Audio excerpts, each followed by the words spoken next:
121 परंतु पत्नी शाम को तैयार भोजन का एक भाग बलियाहुति के रूप में अर्पित करेगी बिना पवित्र मंत्रों का पाठ किए, क्योंकि वह अनुष्ठान जिसे वैश्वदेव कहा जाता है सुबह और शाम दोनों के लिए निर्धारित है।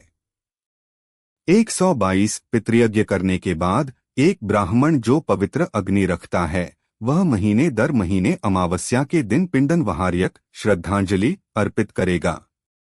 123 ज्ञानी लोग पितरों को दी जाने वाली मासिक अंत्येष्टि को अनवहार्य कहते हैं, केक के बाद अर्पित की जाने वाली और इसे नीचे उल्लिखित अनुमोदित प्रकारों के मांस के साथ सावधानी पूर्वक किया जाना चाहिए। 124 मैं पूरी तरह से स्पष्ट करूंगा कि उस अवसर पर कितने ब्राह्मणों को क्या और क्या भोजन कराना चाहिए, किन लोगों से बचना चाहिए और वे किस प्रकार का भोजन करेंगे।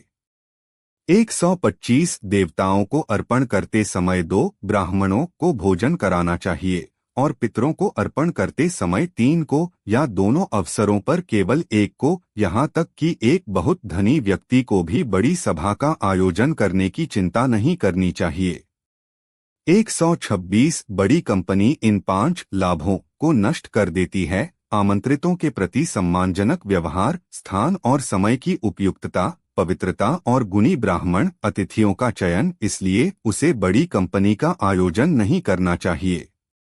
127 मृतकों के लिए यह अनुष्ठान प्रसिद्ध है, जिसे मौसमी चंद्रमा के दिन किया जाने वाला पवित्र बलिदान कहा जाता है।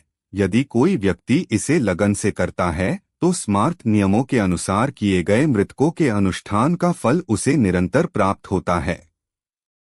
128 देवताओं और पितरों को अर्पित की जाने वाली आहुति केवल श्रोत्रिय को ही दी जानी चाहिए। ऐसे योग्य ब्राह्मण को दी गई आहुति से महान प्रतिफल प्राप्त होता है।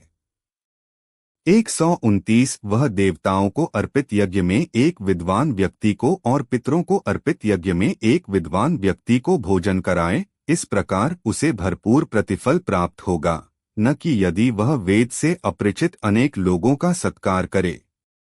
130 उसे उस ब्राह्मण के सुदूर पूर्वजों के बारे में भी पूछताछ करनी चाहिए जिसने वेद के संपूर्ण संस्करण का अध्ययन किया हो।